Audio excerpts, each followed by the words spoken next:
Welcome back. Political panel time. Who's here with me at the family table? Matt Gorman, Republican strategist, former senior advisor to Tim Scott's presidential campaign. Chuck Rocha with the hat and the fetching vest, CBS News contributor, former senior advisor to Bernie Sanders. We need vests that say the takeout on it. That's what we're doing here. All right. Very quickly, from your perspective, Chuck, 7 House Democrats voted for DHS funding, no ICE reforms, even though that was the position of the House Democratic leaders. What does that tell you? All 7 of these members represent districts that are majority Republican in the last election cycle. They're worried that Republicans are going to run ads against them, saying that they're soft on crime and soft on the border. Is that a good call for them? I don't think so. I think people are sick and tired of what they're seeing in our streets, but it's their call, and that's why they did it. Matt?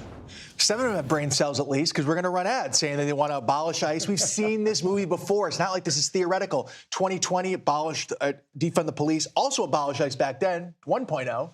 And so we're going to play the hits, I guess, for the House Democrats. Do you think, Matt, there is any political liability for Republicans broadly in the midterms for the optics of the last 2 weeks in Minneapolis? First of all, I will say this. I think after Vance came and he met with... tried to soften the rhetoric. Yes.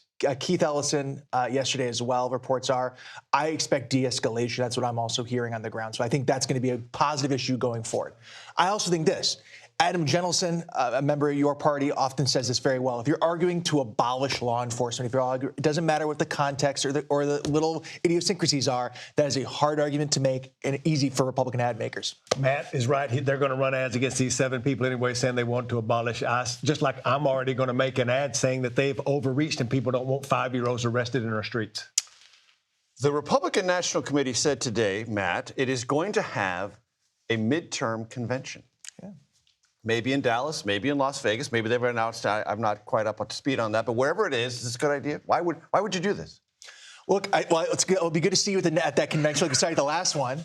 But no, I think these sorts of things are important for convening events, and they get attention. And I think the Democrats also said they want to hold one as well. I think it's actually smart, because what's the biggest problem? Both parties, but especially ours in the Trump era, tend to have in midterms, it's attention. How do we get eyeballs? How do we motivate our base? I think these sorts of things are important. They also raise a lot of money for each party. I think it could be a good little tradition. The money and the attention. Let me explain to everybody that a midterm election is about turnout. It's about motivating your base to vote. About 40% of the voters don't show up in a midterm election, and that's what they're trying to do. And I think the Republicans want to they're desperate to try to get their message out. And I would remind my friend Matt and all my Republican friends is, Joe Biden said the unemployment was at an all-time low, stock market was at an all-time high, and he created all these jobs, but he couldn't break through. Sometimes it's tough to be the president. You spin that you did pretty well in the midterms. That's why he ran again. That's why you had the debacle you had in 24. True that. I want to ask a very simple over-under question. The First Lady, Melania Trump, has a documentary coming out next week.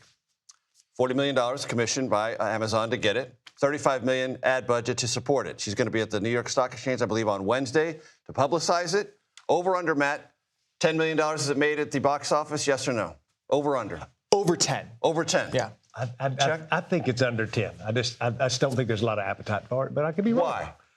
I just think folks can see for what it is. I think she's popular. I did not take her popularity away from her, and I think a lot of people like her, but I don't think they like her worth $10 million. And why do you say more than $10 million, Matt? Because you think there's just a natural curiosity in the Trumpian world? Look, I do actually. You know, there is a natural interest on her. She doesn't go out there a lot, so there will be some draw. And again, $10 million, it's not like it's $300 million. We're not trying to do Avengers here. No, it's not. Yeah. It's not Avengers. And if you watch this... it's not Avatar. If you watch this... And how Avatar can make money is beyond me. So if Avatar can make money, I think this can too. And if you watch the sizzle reel, there's only one mention of Donald Trump in the entire sizzle reel, so maybe I'm wrong. And it's kind of dismissive. Matt Gorman and Chuck Rocha, thank you very much.